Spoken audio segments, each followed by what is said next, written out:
hinihintay ng mga representatives. Aprobado na po ng mga mambabatas sa ikatlong huling pambasa ang panukalang naghahangad na amyendahan ng Rice Tarification Law sa pamamagitan ng pagbalik ng ilan sa tungkulin ng National Food Authority. Kabuuang 231 mambabatas ang bumoto sa House Bill number 10381. Tatlong iba pang nag-negative at isa ayaw sumali, abstain.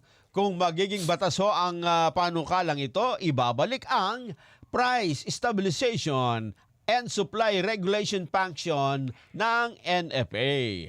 Ang bill po ay nagbibigay din ng pahintulot sa Agriculture Secretary para sa rekomendasyon ng National Price Coordinating Council o ng Local Price Coordinating Council para magdeklara ng Food Security Emergency.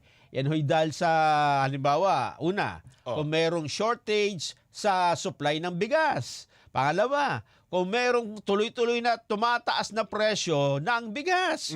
Pangatlo, kung merong hindi karaniwang pagtaas sa presyo ng bigas. Yun, Puro-puro pagtaas ng bigas yan.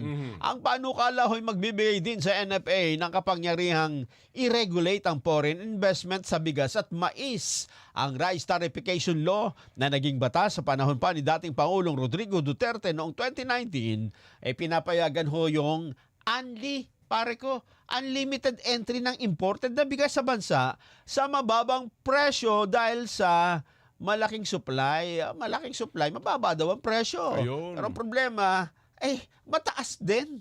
Kaya lugi ho yung magsasaka, kumita yung mga trader. Ayun. Bawal din sa batas na ito na bumilit magbenta ng bigas ang NFA. Ayoko, babalik sa